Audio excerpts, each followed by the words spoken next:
How did Metroid Prime reinvent itself for GameCube?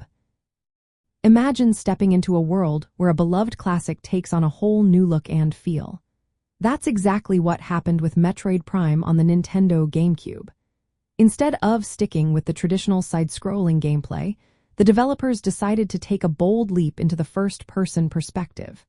This change was more than just a camera angle. It transformed how players experience the game.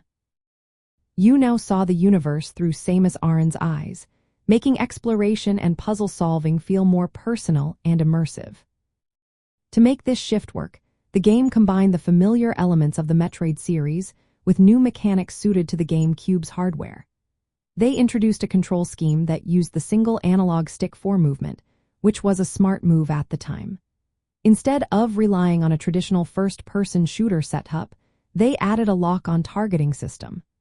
This allowed players to focus on exploration and puzzle-solving without the frustration of awkward controls. It was a fresh way to approach first-person gameplay, emphasizing strategy over quick reflexes. Another key feature was the Morph Ball mode. When Samus rolled into her Morph Ball, the game seamlessly switched from first-person to a third-person view. This allowed players to access tight spaces and solve puzzles that wouldn't be possible otherwise. The environments in Metroid Prime were richly detailed and interconnected, encouraging players to explore every nook and cranny for upgrades and hidden secrets. This style of gameplay is known as Metroidvania, where exploration and upgrades are central to progression.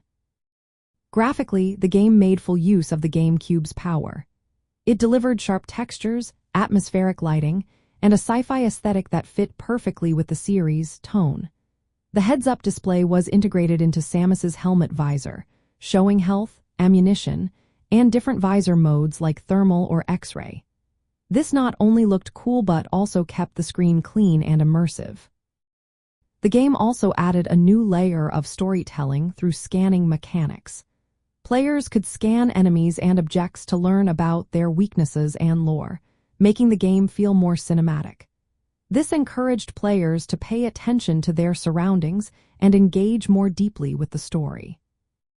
During the early 2000s, the Nintendo GameCube was competing fiercely with PlayStation 2 and Xbox.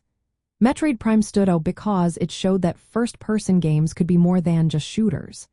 It proved that exploration, puzzle-solving, and storytelling could thrive in this perspective.